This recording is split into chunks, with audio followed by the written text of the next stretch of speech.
everybody, it's Tom Christie back in the workshop and back for a new project.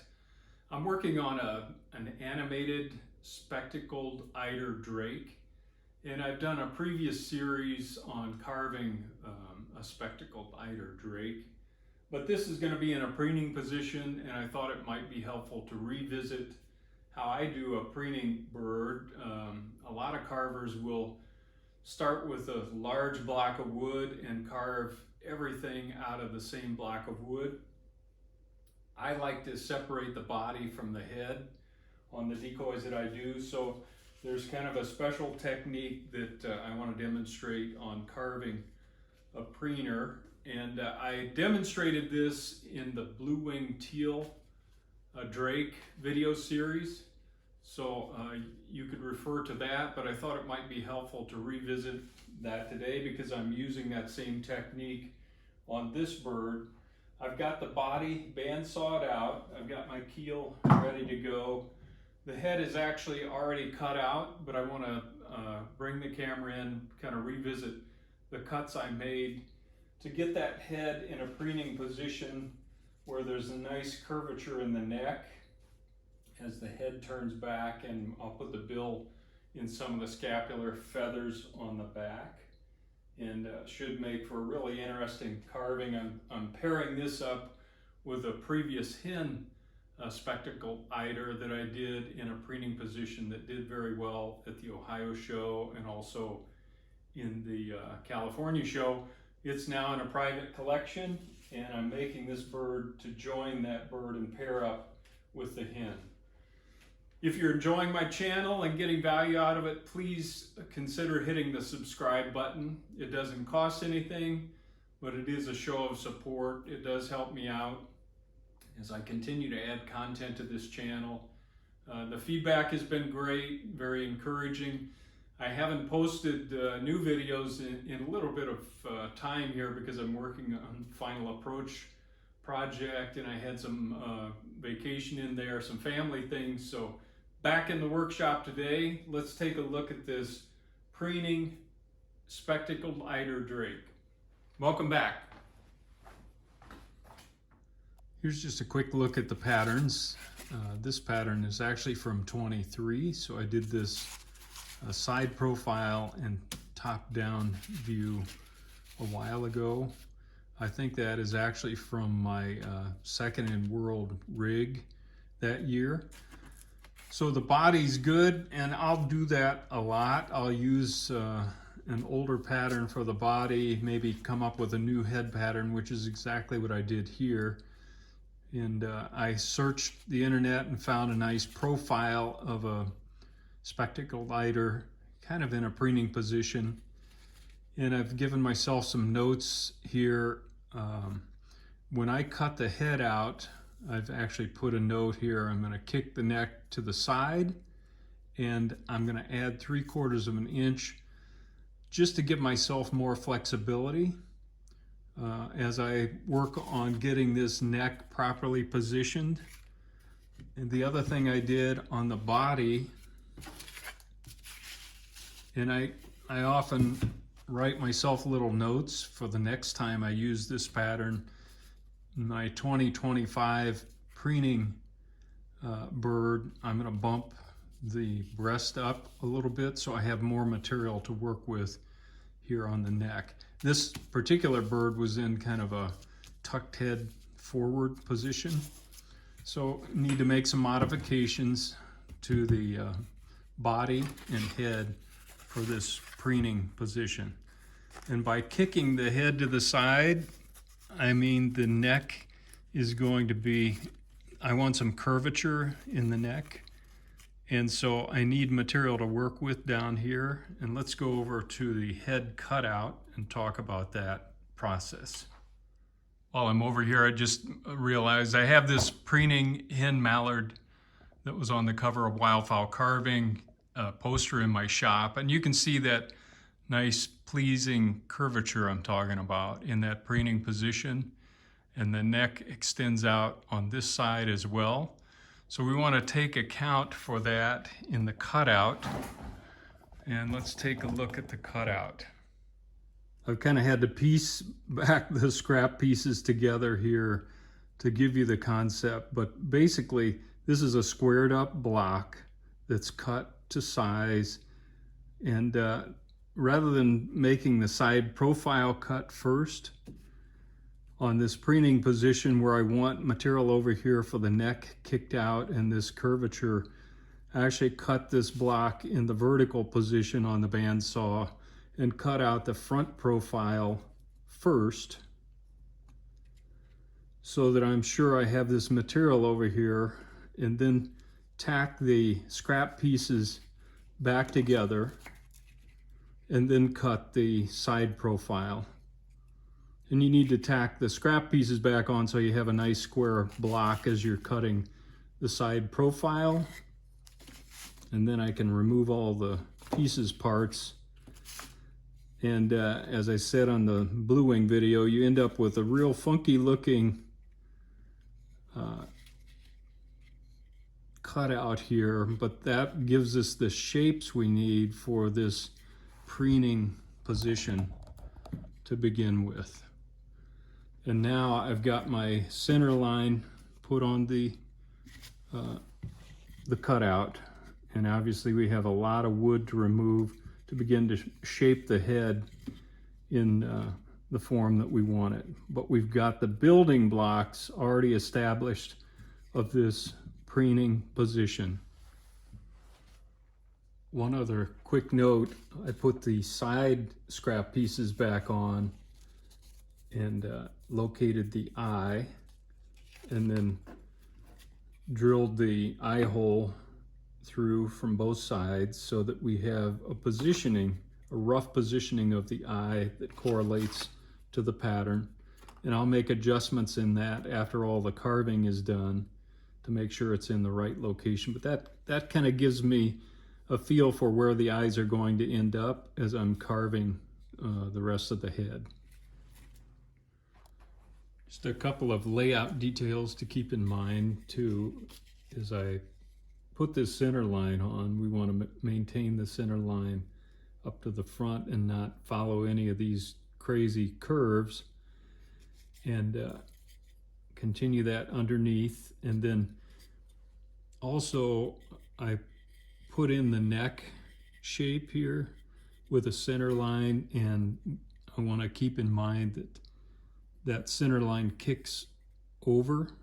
So as I'm carving, I want to maintain that center line so that we don't lose the pattern as we're grinding things away. Now I've got my spectacled eider drake pattern for the bill, and I'm going to carefully trace that on here.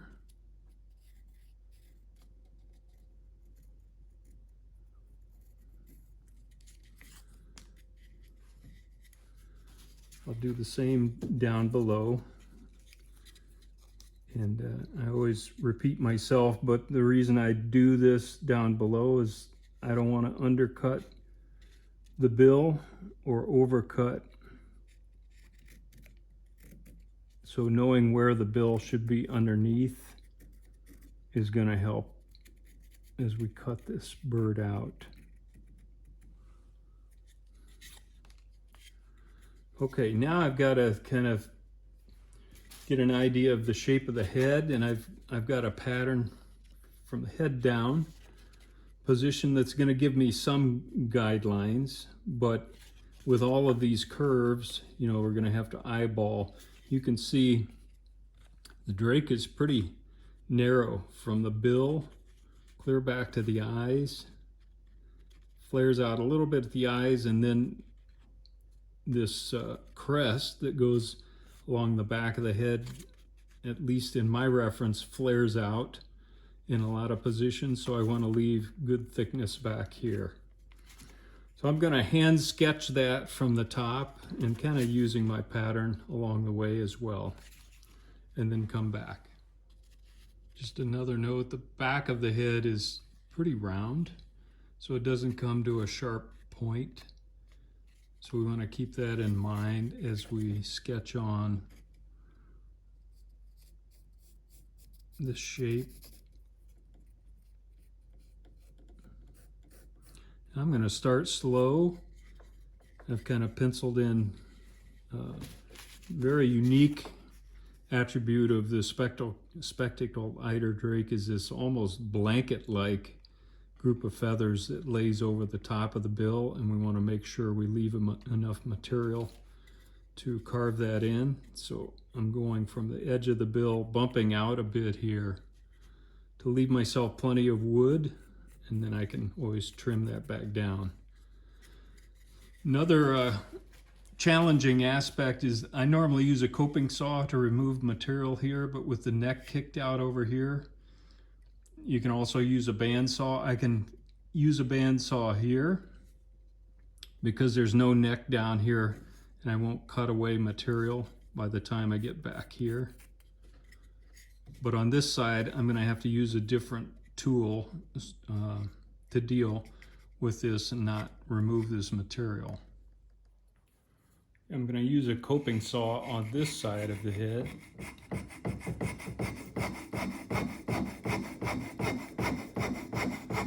Because the neck is kicked over and my blade can have clearance.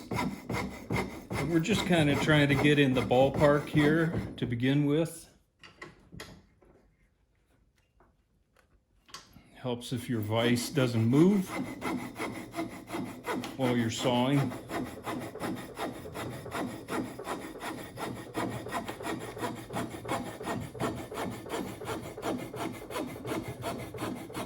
Now I'm just going to flare that out just so I can get that material out of the way.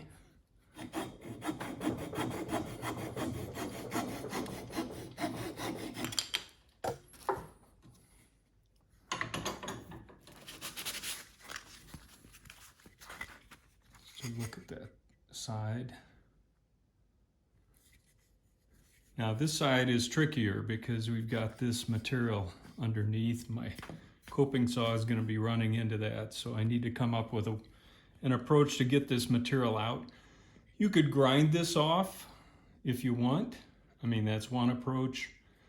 I'm going to probably cope a piece of it and then we'll see.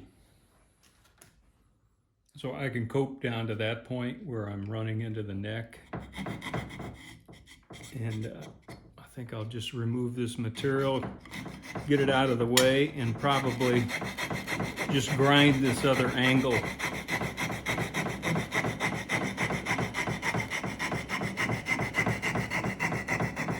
But this way, I've at least got the bill shape established, the beginning of the bill shape. And now I think I'll just grind that piece off to match the other side. All right, I'm going to use my 3/4 inch diameter ball-nosed saber-tooth burr and just very carefully go at this and not try to remove too much material too quickly. You really have to pay attention to grain. Tupelo does have some grain to it, and I've mentioned this in my other videos. If you're grinding against the grain, these burrs can snag a bit, and you don't have a lot to hold on to here. So that's why I just recommend you take your time, just take a little bit at a time. You can see I changed positions there so that I'm grinding kind of with the grain and not, the rotation of the burr is not driving into the grain in this direction. So I'm just taking that angle off. And this is all just roughing, just getting material out of the way so that we can do the detailed carving with other tools.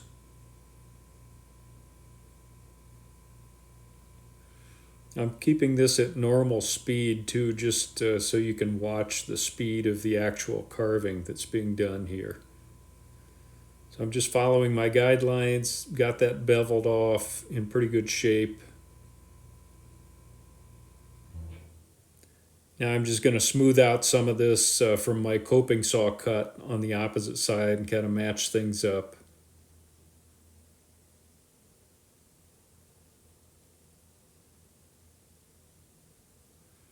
Again, just going slowly.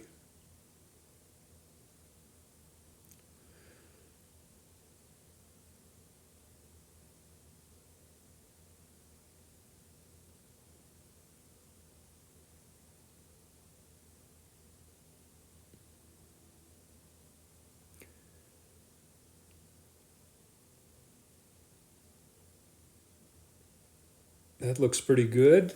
Now while I have the grinder out, I'm going to take this off the back on this side.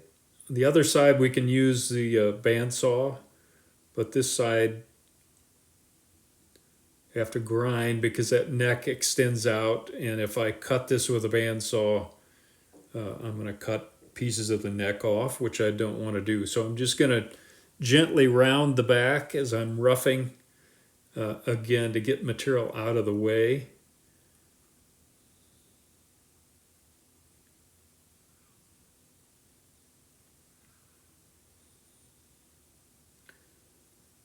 While I'm here, I'm going to begin rounding the neck and going to this guideline down below.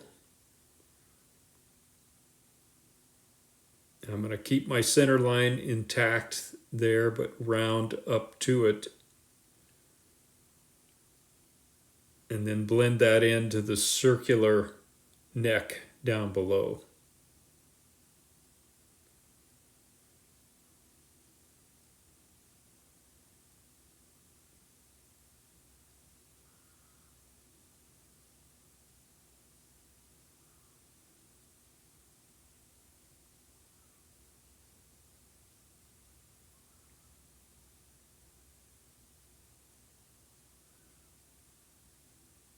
So I've got that rounded off, and now we can go over to the bandsaw and do a quicker job of trimming this side off.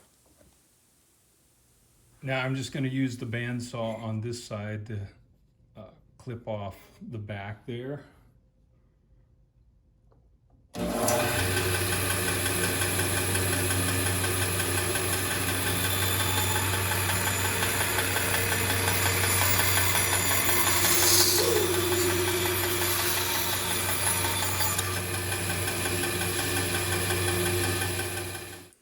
Now back to the grinding bench and back to the 3/4 inch round nose saber-tooth burr, and I'm going to do a little bit more shaping on this side and blend that down into the circular neck area again. Kind of going cross grain here, so just taking my time.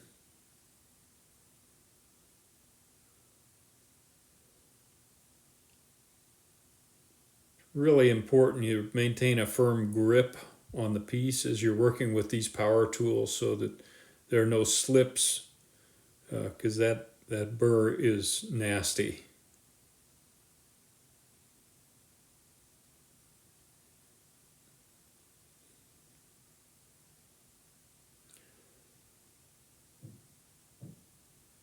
Now I'll spend some time in this neck area on both sides, taking material out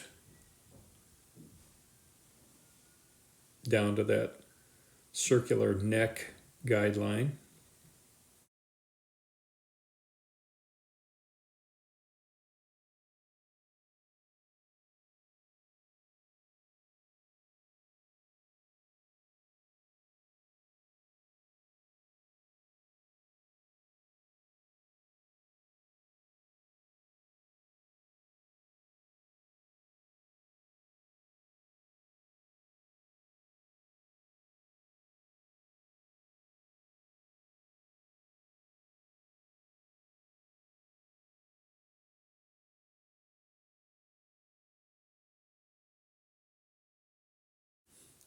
Not a lot of commentary here. I just wanted to show the process. And you can see I keep changing the angles of the grip so that that burr doesn't snag on the edge of the neck there and roll around.